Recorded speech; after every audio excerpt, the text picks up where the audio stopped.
Data ku izina ry'Imana Data na Mwana na Roho Mutagatifu, amena. Gira amahoro ya Kristo umuvandimwe. Turacyakomeza kuganira twifashishije ibyanditswe bitagatifu. Turi mu ibaruwa ya kabiri Pawulo intumwa yandikiye Abanyakorinte, umutwe wayo wa 12. Uyu munsi turavuga ku murongo wa 10. Bityo mpimbarirwe mu ntege nke zanjye, mu bitutsi, mu mage, mu bitotezo no mwihagarika mutima mbigirira Kristo. Kuko igihe cyose mba mfite intege nke, aribwo nyine mba nkomeye. Ijambo ry'Imana, dushimiye Imana. Igihe cyose ndi mu ntege nke nibwo mba nkomeye. Aya magambo araduhuriza nayo twaganiriyeho ejo, ari n'iri jambo rimwe rigikomeza nyine. Narakubwiye ni nubwo wenda tuba twashoje inyigisho, ariko mu by'ukuri igitekerezo cyo ntigihagarara. Ni nkaho twakabaye turi kumwe tugakomeza kuyaganiraho kugeza igihe azarangirira. Tugenda rero tuyashyiramo ibyiciro kubera ko izi nyigisho zidufasha, haleluya, gukosora iby'ubuzima bwacu busanzwe, amina. Ariko ijambo ry'Imana ntabwo ritubuza gukora. Niyo mpamvu rero nkubwira nti ngiye nkubwira ijambo ry'Imana, narangiza nkakubwira ni ngaho komeza akazi wakoraga. Ku ijambo ry'Imana riratubwira ngo tujye dukora, haleluya. Nuko rero muvandimwe, uko tugenda tuganira uri kugenda ubona uburyo ka kazi ukora, bwa buzima bwawe bwa buri munsi burya ubusangiye nanjye, burya ubusangiye na wa muvandimwe. Ariko kandi mu gihe cy'iherezo hakazabaho kuvangura, ngo nk'uko ngo umushumba arobanura intama na za ruhaya. Ni ukuvuga ngo intama zizajya ukwazo, ruhaya arizo hene zijya ukwazo, ariko izo hene n'intama byose biragiriwe hano mu isi, haleluya. Abakobwa 10, 5 b'abapfu na 5 b'abanyamutima bose bari hamwe, basangiye ubuzima hamwe, ariko kandi 5 b'abanyamutima bari bafite ibanga bibitseho, haleluya. Noneho babandi b'abapfu nta banga bari bibitseho, haleluya. Muvandimwe rero ngewe nzinduka ngira ngo nkubwire ni kora, genda ujye ku kazi, genda ujye ku ishuri, genda ukomeze ubuzima bwawe bwa buri munsi, ariko haleluya ufite ibanga wibitseho, amina. Kugira ngo umunsi Yezu yaje kugororera abafite ibanga bibitseho, nawe uzagororerwe, haleluya. Paulo rero akatubwira ati mu ntege nke zanjye, haleluya, aho niho nsingiriza Imana, haleluya. Ntabwo ari mu ntege nyinshi, kuko iyo Yesu aza gukiza abafite intege nyinshi, ibyo narabivuze ejo ndasubiramo, ntabwo wari gukira, nanjye sinari gukira. Yesu yaje kureba ba bandi b'abanyantege nke, abo nyine abo bo hasi nibo yaje gutabara. Nawe urimo, nanjye ndimo, Paulo arimo, na Petero arimo, mbese twese turi abanyantege nkeya. Izi ntege nkeya z'umubiri rero maze iminsi nzivugaho rwose, tuzimazemo igihe, ariko mvuga nti ntabwo zikwiriye kutubera urwitwazo rwo gukorera Imana. Ngo uvuge ngo ngewe sinzabasha gukorera Imana ngo ndi umunyantege nkeya. Nanjye ubwira ndi umunyantege nkeya, nawe hawe undi winjiye mu bwami bw'ijuru ni umunyantege nkeya. Mutagatifu François d'Assise niwe ngo wafashe igihe, njya nsoma udutabo dukeya twe, ariko ngo yafashe igihe aravuga ati uyu mubiri uri kurushaho kuncumuza. Yigira inama yo kujya awukubita buri gitondo, ku buryo ngo yagiraga inkoni nyankona agakubita umubiri kugira ngo udakomeza kumutesha umutwe. Uyu mubiri rero twambaye ni kumeze, kuwukubita ku buryo bw'umubiri ugafata uwo muba w'inkwi ukawukubita, ni kimwe nuko wawukubita kuwubamba ku musaraba. Burya inkoni ni imwe. Ikiri cyo nuko tugamije kuwuca intege, itugamije kuwambura ijambo, we kuguma kudutegeka ko turashaka gukorera Yesu, turashaka ubugingo bw'iteka, ariko umubiri ntutume tubwinjiramo uko bikwiye.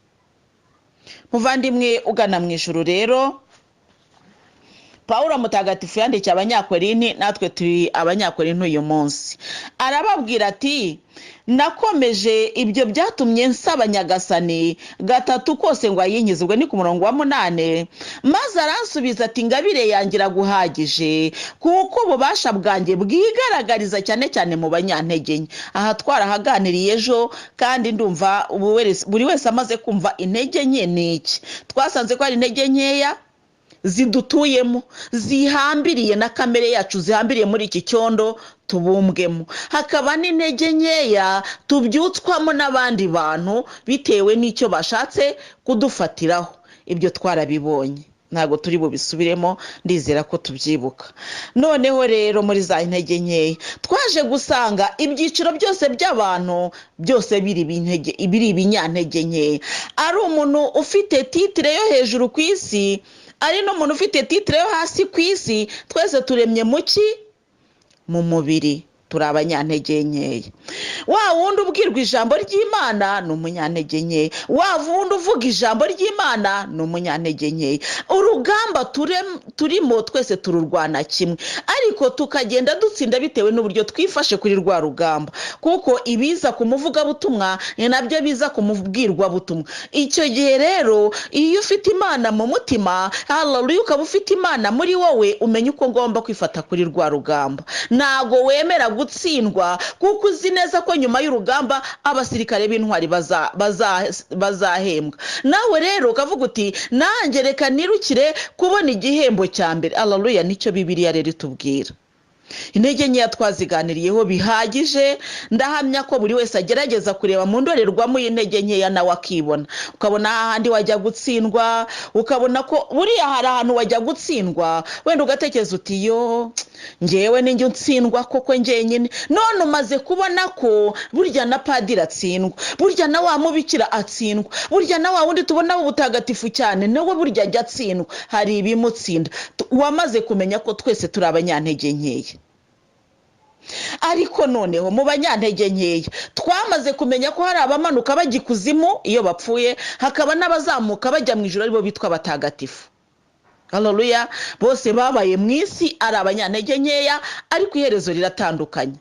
Noneho ngewe nkazinduka nje kukubwira nti naho wambaye intege nkeya, muvandimwe ugana mu ijuru, gerageza kuzamuka kugira ngo izo ntege nkeya zitazakumanura zikujyana ikuzimu, ahubwo muri za ntege nkeya, haleluya, nka Pawulo mutagatifu uzisingirizemo Imana maze uzazamuke. Haleluya, umunsi Yesu azigaragaza nawe uzabe mu bakirwa, kuko uzaba waragaragaje intege nkeya ariko ukihangana. Haleluya, tugaruke kuri amagambo gutuza no koroshya bizaduha kwihangana. Turakomeza rero tuganira mu ntege nkeya, ngo niyo mpamvu misemo kwiratira mu ntege nke zanjye kugira ngo ububasha bwa Kristo bunyituriremo. Haleluya, ni iyihe mpamvu Pawulo yiratira mu ntege nkeya? Ni ukugira ngo ububasha bwa Kristo bumuturemo. Ubwo bubasha bwa Kristo rero bukunda kuza kuzuza aho turi ibicagate, kandi twemere ko turi ibicagate, ntiturageraho ibyuzuye biri. Haleluya, umunsi Kristo azigaragaza nibwo ibintu byose bizuzura. Uyu munsi turagenda turi ibicagate, impano ziracagase, ubuhanuzi buracagase. Ni nayo mpamvu haleluya bwa buhanuzi bwacu buvangamo na kamere. Ni nayo mpamvu Samweli yageze kwa Heli, akabona Heli babahungu be, akavuga ati n'uyu nguyu. Iyi Samweli ubuhanuzi bwe nubwo ari umutagatifu, ariko buracagase kuko bukirimo kimuntu. Niyo mpamvu Umumararungu Louise nzaza nkakubwira muvandimwe nagize intege nke ku ikintu iki n'iki, kuko bwa buhanuzi ndabufite. Yezu turagane ko ndacyarimo ntege nkeya, ndacyacumbitsemo mu mubiri. Haleluya, uyu mubiri ncumbitsemo rero, haleluya, ujya usonza, ujya unanirwa, mbese uyu mubiri ducumbitsemo twese tuwurimo. Muvandimwe ugana mu ijuru rero, nubwo tuwurimo ariko urugendo ntabwo nge nawe turuhuje niba tudakurikiza amabwiriza ya Kristo kimwe. Haleluya, turi mu mubiri umwe ariko ntiduhuje urugendo, kubera ko bamwe ari abagana mu ijuru abandi ari abagana mu kurimbuka. Abakozi ba Nyakibi ni abantu nkawe, abakozi ba Kristo ni abantu nkawe. Inzira uzahitamo rero niyo uzabona. Igihe kimwe umwana yaje kungisha inama. Umwana yaragiye kwiga kuri universite, agenda koko ari mu butorwa, ari wa mwana uvuga ishapure rwose bimeze neza. Agezeyo asanga nyine muri universite ko agombaga kwigabamo, asanga ngo ni nko mu kuzimu rwose, mbese asanga biragoye cyane. Araza arambwira ati mama, ati biragoye, ati hari ahantu kwakiranukira biragoye. Ndamubwira numva rero hari inzira ebyiri hari ahantu, uko biri kose nushaka abanyeshuri bavuga ishapure, bavuga rozari, bagira n'umwanya bagahura mu isengesho, uzababona. Naho baba bake ariko bazaba bahari. Nushaka abagendana n'umubiri babandi bagenda hejuru uko babyifuza, nabo uzababona. Ni ukuvuga ngo wowe groupe ushaka uzayibona, naho yaba ari nto yari kwirahari. ni abantu bahari basenga ati barahari rwose tujya duhura tugasenga. Nibyo rero abo ushaka rero uzababona no mu isi nuko bimeze, nushaka abajya mu ijuru uzababona pe. Kiwe rero mba nazindutse nje kugutumira ngo ngwino twijyanire. Haleluya. Twamaze kumenya karasisi turimo, twamaze kumenya urugendo rugana mu ijuru turimo, twamaze kumenya pankarite yacu ko yanditseho, ndetse nubwo tugenda dutuje ariko turagenda turembuza n'abandi ngo nimuze muze munamwe mu karasisi, ariko dukomeze urugendo rugana mu ijuru. Haleluya. Muvandimwe rero Paulo yiratiye mu ntege nkeya, nawe wemerewe kwirata mu ntege nkeya. Haleluya. Izi ntege nkeya twambaye nibwo bwibone bwacu. Haleluya. Ariko rero buriya iyo ugiye imbere y'umuntu ukamubwira ngo nje kwirata ngo ko naguye mu ntege nkeya, burya ntabwo uba wirase. Burya rero reka nkubwire ukuntu abantu birata. Abantu bakunda kwirata avuga ngo ngiye narabitsinze biriya. Wego umuntu ngo yaraje ngo ambwiye wenda ngo tujye kwiba, ngo ndamubwira ngo sinabikora. Ibyo byo bibanatemonyaje rwose, ukagenda imbere y'abantu ukavuga uti ibi sinabikoze. Iyo uba wirasa. Ariko burya mu ntege nkeya niyo uvuga icyo washoboye uba wirata mu ntege nkeya, kuko hari abataragishoboye. Burya nirase mu ntege nkeya ni ukuvuga ngo nejejwe nuko nabishoboye kandi abandi byarabananiye. Ibwo mba ndi kwirata mu ntege nke. Burya nizitemonyaje zacu ni umwirato wacu. Haleluya. Ubuhamya dutanga n'umwirato wacu. Nibyo njyewe ndi gushima, hari ibyambuzaga gushima mu ntege nkeya nyine. Hari abo twarongera rimwe batashimye, twarababemba 10, nuko abandi bantu bagaruka gushima, ngiye ngaruka gushima. N'urugero mfashe ubwo rero nkavuga ni nanjye ndi kwiratira mu ntege nkeya. Hari abataragarutse bagize intege nke, nanjye mu ntege nkeya nashoboraga kugira ntago natinye. Haleluya. Naragarutse mbwira Yesu ngo narakize. Buri kwirata burya mu ntege nkeya. Aho niho rero mu ntege nkeya niho tuzamurikira abandi nabo bari mu ntege nke, bakabona ko bya bindi bakoze burya batagombaga kubikora kwa kundi. Haleluya muvandimwe. Bityo rero ntabwo dukwiriye gutungana urutoki ngo vuge ngo burya na runaka ngo n'umunyantege nke. Igihe cyose akiri umuntu akaba gicumbitse mu mubiri, n'ukuri n'umunyantege nke.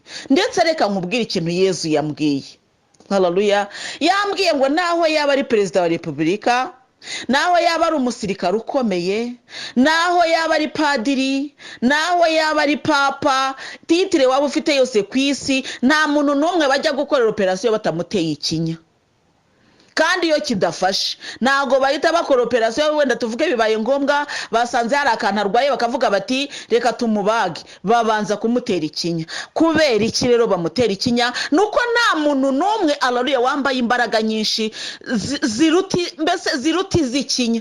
Ntawe. Babanza kugutera ikinya kugira ngo babashe gukora ku mubiri, kubera ko umubiri twambaye twese ari umwe. Haleluya. Haleluya muvandimwe. Ibyo bikubwira ngo twese twambaye umubiri. Bityo rero ntihakabeho kuvuga ngo abariya bo ngo bariya bo. Oya, niturebe twese. Niyo mpamvu ngiye mpora mbabwira bavandimwe tugana mu ijuru, n'ukuri buri wese niyirebera ibye. Reba ibyawe nawe uri umunyantege nkeya, uriya muntu nawe uri hariya nawe n'umunyantege nkeya. Bakubwira ngo runaka ngo yibye, ngo ibuse ngo yibye ate, ngo yewe we. Oya, wimukomera karuru, ahubwo musabire. Yagize intege nkeya zamugejeje hariya, wowe ntago biragera kugwa muri ziriya ntege nkeya, ariko usabira bari kuzigwamo. Waruzi nandi makuru Yesu Kristo yampaye? Reka nyakubwire. Yesu yambwiye ngo ntukirate ngo warashoboye, kuko burya kwirata guterwa naho wahagaze. Ntabwo wambwira ngo njyewe ngo nashoboye ngo gutsinda ubusambanyi utarigezaho ujyaho bukorerwa. Ubwo se wavuga ko wabutsinze gute? Yesu arambwira ngo hari abantu bazahembwa ibihembo bike kandi baritwararitse. Reka ayo makuru nayo nyaguko yayampaye. Yambwiye ngo niba wenda wagiye wenda mu nzu y'imbohe par exemple, reka tuvuge mu nzu y'imbohe. Mu nzu y'imbohe nushaka kuvuga ngo ngewe ngo natsinze ngo ikigeragezo ngo cy'ubusambanyi. Nazo wari gusambana nande? Ko wenda nuba tuvuge muri abagore babafunze ku ruhande rw'abagore, wari gusambana se n'abandi bagore? Wenda icyo kintu nikigeze kikuzamo. Ariko rero uzahemberwa ko watsinze ubusambanyi niba warasohotse mu nzu y'imbohe ukajya mu bagabo. Nujye mu busambanyi nicyo mvuga. umuntu ugasanga mu nzu y'imbahe ngo njyewe ngo ndashima Yezu ngo ko nsenga ngo nkora rozari 6 ku munsi. Ntabwo Yezu ashobora kuguhembera ko wakoze rozari 6 nuko ufite umwanya. Sohoka hanze ya gereza urebe ko izo rozari uzazishobora. Aho rero ni wazaguhembera ibyo wakoze. Burya rero Yesu Kristo yambwiye ngo hari ibikorwa abantu bakora ariko ntibihembwe cyane. Ntabwo ari uko bitari byo rwose, ibyo tubyumvikanaho. Njyewe Yesu Kristo yambwiye ati nibyo rwose, kuko no muri gereza hari abantu bajya mu ngeso mbi nazo ziriyo. Ni ukuvuga ngo hari umuntu wageze mu nzu y'imbohe kamere iramunanira, nkuko no hanze abantu bananirwa kamere zikabananira.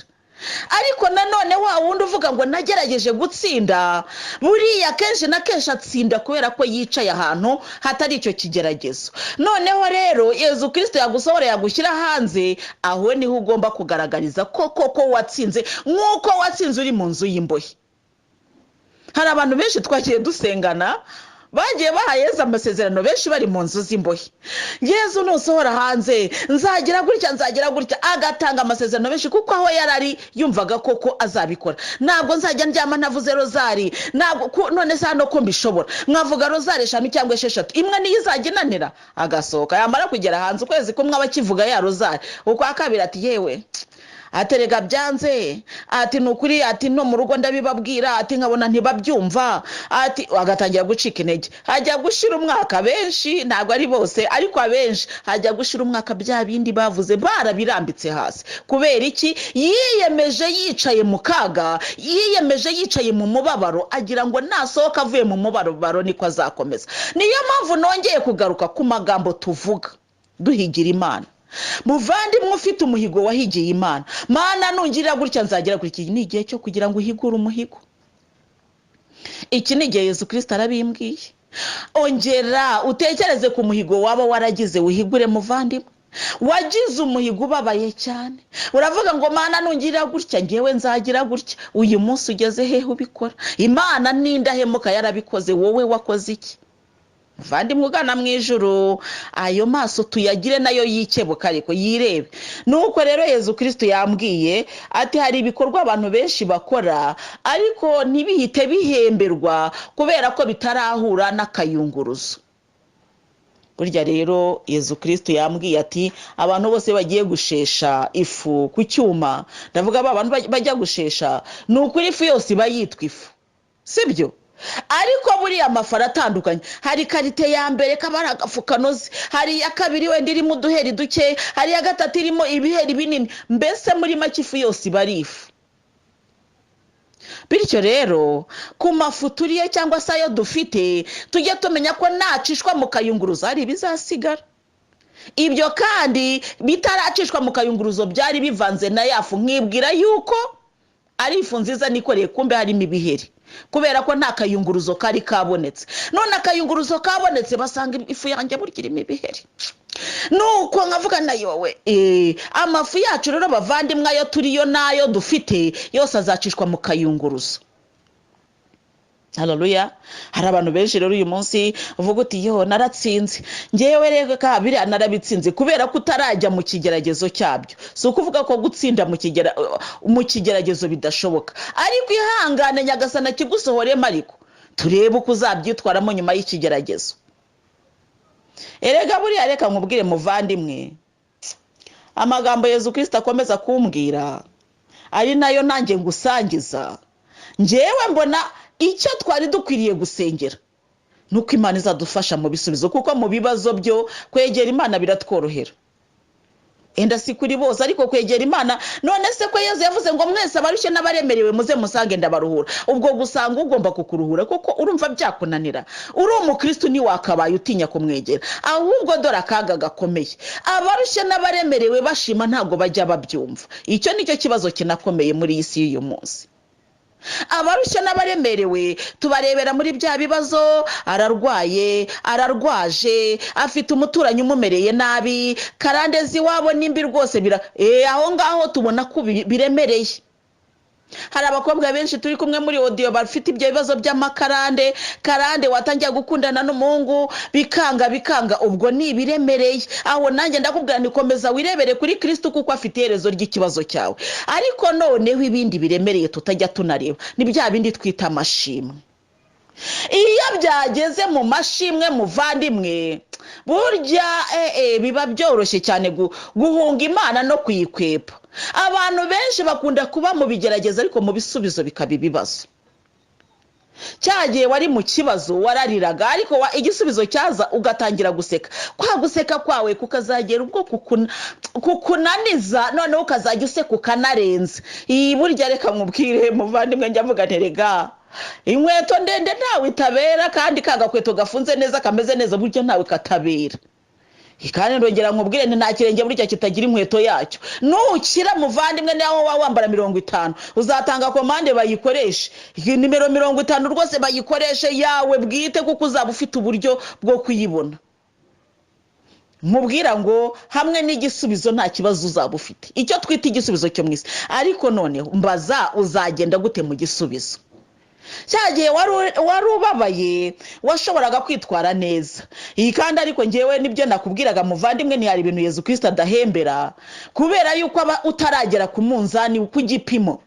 None se uri umukene ni ngewe ukurihira minerivare utegetswe kunyitwaraho neza ko nzakwitwaraho ngewe ibyo ntibikureba. Ariko wowe niye nakubwira ni ngewe ndakubwiye ngo ntuzangaruka imbere. Umva reka nkubwire uzashaka inzira zose nushaka uzaza upfukamye ariko kugira ngo unkureho cya kindi warunkeneyeho. Ariko noneho reka tuvuge nakuriye iyo minerivare rwose uragiye urize bibaye byiza nawe ubaye umuntu ukomeye. Nza imbere yawe naragucunaguzaga gutyo wowe uzabyitwara muti. Aho niho rero nkubwira nti mbere yo gutunga abandi urutoki banza nawe wirebe ese wowe uzabishobora. Guhera uyu munsi rero bavandimwe tugana mu ijuru mureke dusengera ibihe byacu by'ibisubizo kuko nge nabonye ari byo biremera cyane. Ibihe by'ibisubizo abakristo benshi babigwamo. Cyagiye yari umukene acishuro yarazi guca bugufi. Bamubwira bati ntago tuguhemba uyu munsi ngo murakoze akigendera ariko yamara gukira yazamutse nawe agakandagira abantu bya bindi wagayaga kubakire ngo ariko ngo abantu ngo Imana yabagire neza ngo barakize ngo ariko ngo ntibabura kwirata none wowe ukirata kubarusha. Aho niho rero ahubwo nakayunguruzo baciyemo k'igisubizo. Njewe nacaga bugufi ku muntu ukora ko nari mukeneyeho service ariko ntayo mukeneye ahubwo ni wiyinkeneye ubwo ndaca bugufi. Aho niho njewe ndi kugira ngo buri mukristo itekerezeho niba wacaga bugufi imbere ya runaka akora ko mutezeho ikintu kiniki uyu munsi ukaba ntacyo mutezeho ahubwo ari ukigutezeho wifasha uti. Aho rero kandi reka nkubwire muvandimwe utezweho ikintu cyangwa uteza ku bandi ikintu uracyari umugenzi ugana mu ijuru. Umwambaro w'ubugenzi bugana mu ijuru ntituri bukuremo ngo turambike hasi oya turawugumana. Ndi umugenzi ugana mu ijuru ndi mu kibazo nzi guca bugufi kugira ngo mbashe kubona iby'abana banjye bari burye. Ariko igihe Nyagasani avuze ati mva mwana wanjye ndakweguye rwose haguruka noneho imodoka izagizana ibimena ahangaha mwana wanjye uryuhage. Aho uzibuka aho wahoze. Aho uzibuka kugira abandi neza nkuko nawe Imana yakugiriye neza. Yego hari ababishobora kandi natwe kora ko twabiganiriyeho tugiye gutangira kwisuzuma buri wese atangire yikomange mu gituza avuga ati Nyagasani uko uri kuma gusenga mu kibazo ari kuzama no gusenga mu gisubizo. Ariko rero muvandimwe ugana mu ijuru twebwe abagenzi bagana mu ijuru twafashe umwanzuro ntabwo tuzongera gusengera ibibazo bwo nimureke dusengera ibisubizo kuko ibisubizo bigusha abantu benshi. Nukuri ibisubizo abantu benshi aho kubisingirizamo Imana ahubwo babigwamo. Cyewe ibyo nkubwira narabibonye nabibona ku bandi nabibona kuri ngewe nukuri gukandagira umuntu ego ko biroroha cyane kandi ukumva rwose hagaze mu burenganzira bwawe ukabasuzugura bose kandi ntacyo basaba waragisuka kubita umuryango w'imodoka yawe ukayatsa ukigendera ntacyo basaba. Harano nigeze gukora noneho umushefu wacu nyine akajya tubwira ati bari abajinga mujye mu bakandagira akatwigisha kubakandagira kugira ngo tubereke ko ntacyo baturusha.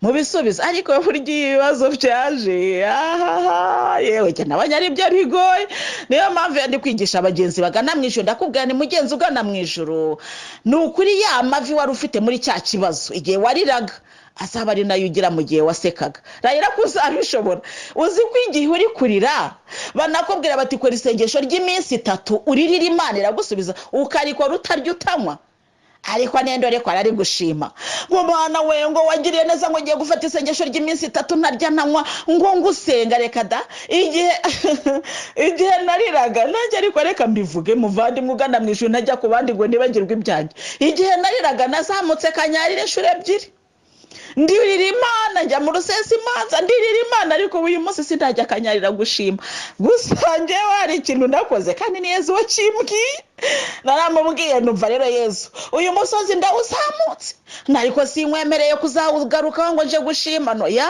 nubikora uzaba ubikoze kuko wabinyemereye nutabikora kandi ntago bizatuma mva kuri wowe ariko simize umuhigo wo kuzagaruka ahantu nawo nahise nukuri ko Imana ndazamuye akaboko nta muhigo mfite wo kuzasubira kanyarira oya ntawo rwose ntawo ngewe mu mutima wanjye nta magambo nabuze ko naravugaga ni Imana izabikora yo byo ndabizi burya tujye dusenga tunizeye ariko twizere ko Imana itabeshya twizere ko ibye iyabivuze izanabisohoza noneho nurimo no gusenga wizere ko ari saha yo gutabarwa buri izi yambaraga tuba turi gusaba mu kigeragezo nizo kudukomeza kugira ngo tuzagere ku munsi wo gutabarwa nitugera mu gutabarwa rero tuzavuge tuti twazamutse umusozi none ngeze kuminuka kwa wa musozi aho hejuru nyine aho nuko rero icyo gihe niyo bambwiraga bati kanyarira rwose ugerayo ibisubizo bikaboneka numvaga ngomba kujyayo ariko umuhate nari mfite icyo gihe si wo mfite uyu munsi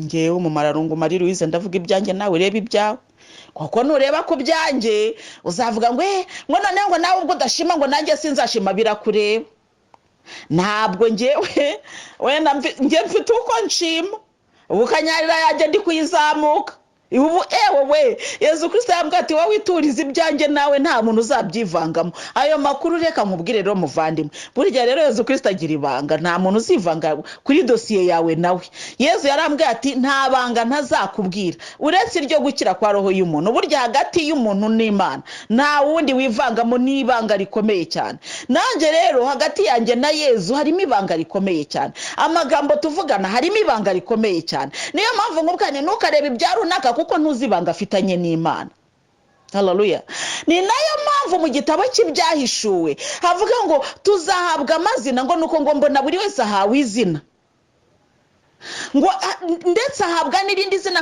ngo ritagira undi urimenya uretse we wenyine haleluya ritazagira undi urimenya uretse nyir'ukuri habwa wenyine kubera ko hari ibanga yari afitanye n'Imana wowe utigeze umenya nta nubwo ugomba kuryinjiramo hagati y'umuntu n'Imana hari ibanga rikomeye ntabwo wowe ugomba kurimenya nanjye singomba kurimenya nzi ngewe uko mbana na Yesu kandi amabanga mfitanye na Yesu ni uyazi ubu rero aho Yesu azancisha kugira ngo mugereho wowe ntuhazi ariko warahazi ibanga ry'umubabaro wanje ni urifite ngewe nubwo ntaka ariko wowe ntago uzi gutaka kwanjye none rero muvandimwe ndi kukubwira nti ntucibwe intege nibyo ndi kukubwira ngo uvuge ngo none ngo nta muntu ngo kuba ngo atigeze ajya gushima ngo nanjye sinzajyayo oya ikorera ibyawe kuko ibanga ryanjye na Kristo ntabwo urizi nge ndi kukubwira nireba idosiye yawe Paulo rero aratubwira ati bityo mpimbarirwa mu ntege nke zanjye mu bitutsi mu mage haleluya izo ntege nkeya ni hehe mu bitutsi no mu mage amage ni iki nakaga ni ibigeragezo mu bitutsi babandi bamutuka kiriya kigoryi cyanze no gukora ibintu ibi ariko si umuntu muzima bamuzanira umugore akamunanirwa kicucu ngo kirasenga mu bitutsi ibyo nibyo bitutsi Paulo mutagatifu ahura nabyo nawe uri guhura nabyo ariko umuntu muzima yicara ku ntebe iriho ruswa ntakiri ariko kirasi ikigoryi ngo cyabaye igikristo da ngo kirwa kivuga rozari sazayirya ngibyo ibitutsi bikuriho ndetse hagati nyuka yoba umugore we yaraje amuhagara imbere amugata ari kubwo iyo Mana harya ngo bikumariye iki ubu se ntabwo watuka iyo Mana ukipfira ko ndeba urwo pfuye rutakoroheye icyo ni igitutsi icyo ni igitutsi. Ibyo bitutsi duhura nabyo bavandimwe tugana mu ijuru, duhura n'ibitutsi kubera intege nkeya. Iyo Yobu aza kwigereranya n'Imana, Yobu akavuga ati njyewe n'Imana turareshya agatuka Imana, ntabwo umugore wa Yobu yari kumutuka, ntabwo yari kuza ngo amubwire ati ariko hati ubwo si kumariye iki. Umugore wa Tobi nawe nuko byagenze.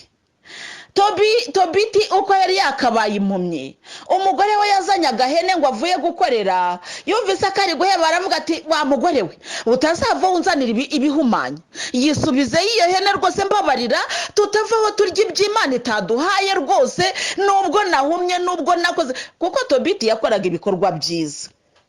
Arangije ngo yicaye ahantu rwose amaze gukora neza, noneho ikiyone ngo kiraza cyangwa igikona kiraza kimugwa kimwituma mu maso ahita ahuma. Ahumye rero kandi yarari gukora ibikorwa byiza, urumva umugore we yacitse intege. Noneho umugore uko yashakishaga agira ngo arebe ko babona byibuze n'icyo kurya, icyo azanye Tobita aramubwira ati umva wa mugore we, mbaye gutya Imana irabyemera ariko ntunzaneho ibintu bidakijijwe ngo mbirye, ngo nukubera ko Imana yamannye. Niba Imana yarampaye ikigerageza izana kinsohoramo, ariko ntushyire mu kaga k'ibibazo. Umugore aramureba atari kubwiye Imana ukomeje kwiratana, wanamye aho ngaho iyo Mana sitarakurebaga, hasoni warankage ubusa aho ngaho uri. Yego, ayo magambo Tobiti yahuye nayo, ayo magambo Yobu yahuye nayo, n'abandi bakozi b'Imana muhura nayo mu buryo bunyuranye. Umugore akaguhagarara hejuru, atari ku bundi wowe uri umugabo utagira imodoka nk'abandi, utagira inzu, kandi akora muri Rwanda Revenue, ahantu yakabaye afata imisoro akagira gutye ukayirya. None ngo n'ubukristo wagiye muri rozari, ntacyo ushaka kuzana mu rugo, abana bawe bari kwiga mu mashuri asanzwe, aba mugenzi wawe runaka dore wirwa rya ruswa, bari kwiga za mashuri akomeye, warageze ukavuga ngo Imana. Ibyo bitutsi uhura nabyo muvandimwe, mvuze ibyo, ariko hari n'ibindi duhura nabyo muvandimwe. Ibitutsi ni byinshi muri iyi si, baradutuka. Hari abantu badutse ababikira ngo uriya ngo ni bwiza bupfuye ubusa, ngo bwiza bupfuye ubusa, ngo umuntu gusa kuriya ngo agiye kwiha Imana. Icyo ni igitutsi, baba bari kugutuka. Nk'aho abantu biha Imana ari abantu babira. Imana se niyo idakeneye abeza? Erega nk'uko ku isi bakeneye abeza ngo babakoreshe, niko n'Imana ikeneye abeza nabo ngo ibakoreshe. Abapadiri ugasanga shitani iri kubatera gushaka ngo kujya ngo mu by'isi kora ko irazi kagutuka kose. Umuntu w'umugabo muzima kweri uragenda ukajya hari ukajya uryama wenyine, hako si ubwo si ubugoryi. Ngibyo ibitutsi rero shitani iri kudutuka. Ariko Pawulo mutagatifu akavuga ngo bityo mpimbarirwa mu ntege nke zanjye. Mu ntege nke zanjye, guhimbarwa ni ikintu kwishima. Nishimiye mu ntege nke zanjye. Muri ibyo bitutsi iyo banutse nibwo ndushaho kwishima, kuko mba numva ko ndi ku murimo wa Kristo. Muvandimwe ugana mu ijuru, uyu munsi reka tube turekeye aho ngaho. Uko biri kose twumvise igitekerezo cy'umunsi, ejo tuzakomeza, ko ntabwo n'ubundi ntabwo twabirangiza uyu munsi. Ejo tuzakomeza tugende tureba n'ukuntu duhimbarirwa mu ntege nke zacu, duhimbarirwe muri ibyo bitutsi. Ariko umuntu muzima koko, umukobwa muzima hajya hariya ngo ni ubusugi, ngo yabaye isugi. Umuntu muzima bisugi? Hari abantu twigeze kuganira reka ngo ibintu by'ubusugi ngo byavuye ngo iyo niyo uri isugi ngo buri igicucu. Abakobwa bubu kera ku gihe cyacu cyangwa cyabanje cyacu, wasangaga ubusugi nyine ari umurato, waba uri isugi ukumva ko uri umukobwa muzima. Ubu rero ngo byarahindutse, ariko umuntu muzima koko wabwira ko uri isugi gutati. Ngewe ari umusore twaganiriye arambwira ati nge ndongo uyu mukobwa w'isugi nta nubwo nanamukunda. Ubwo se umuntu w'umukobwa arindagira imyaka 30 atarabona n'umuntu babikorana, ubwo se aba ari muzima? Byarahindutse. Icyo gitutsi kiri kugutukwa muvandimwe. Hari umuntu wakurebye mu butungane, ariko ngo umuntu usa kuriya ngo arasenga, nkaho Imana idashaka abantu basenga ari bezara. Umukobwa mwiza usenga ibigeragezo, bashaka kuguca intege, ariko ubundi urasengera iki? Mbese ibyo ni ibitutsi muvandimwe, ibyo ni ibitutsi, ibyo ni ibitotezo bituruka mu ntege nkeya. Mu ntege nkeya rero ni hehe? nuko abo bantu bahagaze mu ntege nke barashaka ko nawe ukora nkabo, ariko wowe himbarirwa mu ntege nkeya nka Pawulo mutagatifu. Haleluya. Himbarirwa muri izo ntege nke, singiriza Imana mu ntege nkeya zawe. Aho uri ukumva umubiri ukurya, uvuga uti Imana mbabarira, wumve ko ugomba guhora usaba Imana imbabazi. Hari umuvandimwe twaganiriye arambwira ati ngewe kugenda ndambuye amaso byarananiye, kuko ndambura amaso nkabona umukobwa imbere yanjye wambaye ubusa. Ati ubu nahisemo kujya ngenda nubitse umutwe kugira ngo agakiza kanjye katameneka. Muvandimwe, fata uwo mwanzuro nawe ujye ugenda wiyubikiye umutwe kugira ngo bakumenere agakiza. Erega abantu shitani hanze ayishaka kumena agakiza k'abantu. Wikoreye iby'agaciro gakomeye, hanyuma shitani nayo igabishaka kukuvana ku izima. Muvandimwe ugana mu ijuru, ibi by'agaciro gakomeye reka tubirindisha amavi. Haleluya. Yesu yaraje ansaga mu kigerageza arambwira ati ibyo naguhereye ku mavi uzabirindisha amavi. Haleluya. Ari ibyo bibazo, ibyo bigeragezo twabiherewe ku mavi, kuko burya no gusenga tuba challenged, ntabwo amasengesho tuvana mu bigeragezo, ariko n'ibisubizo tubivana hehe? Ku mavi. Ni ukuvuga rero ngo ibyo duhawe byose tubirindishe amavi. Nka Pawulo rero duhimbarirwe mu bitutsi n'ibigeragezo no mu ntege nkeya. Nihagira ugutuka ubyakira, ariko wese kujya utakira ko na Kristo bamututse. Erega Yesu baramututse ngo dare ukwasuko nguko, ngo yiringiye Imana, ngo yakoraga ibitangaza, ni ibitutsi by'abahisi n'abagenzi byari byinshi cyane ku musaraba. Ariko Yesu ntabwo yigeze acibwa intege n'ibitutsi by'abahisi n'abagenzi. Nawe rero wicibwa intege n'iby'abashaka kuguca intege bagusubiza hasi, uri uwihaye Imana, komera mu murimo wawe, komera mu muhamagaro wawe. Kandi nongere nkubwire, ni nutaba umwihaye Imana mwiza ntuzaba n'umugabo mwiza cyangwa umugore mwiza, ubwo umuhamagaro wa wakunaniye. None rero uri umukobwa muzima, uri umumama muzima, wubaha Imana, wubahisha Imana, mu rugo rwawe hubaho Imana, abana bawe bubaha Imana, uri umupapa wubahisha Imana mu byawe. Mbese nucibwa intege n'ibitutsi by'abahisi n'abagenzi, kuko byo barabifite, ntibazareka gutuka. Niba atagutukira ko utabishoboye, bazagutukira ko wakoze ibidakwiriye. Ubwo rero muvandimwe ugana mu ijuru, ntabwo tuzaharanira kunezeza isi, ahubwo nimureke twirebere mu ijuru, niho ibihembo byacu biteretse. Ku izina ry'Imana Data na Mwana na Roho Mutagatifu. Amina.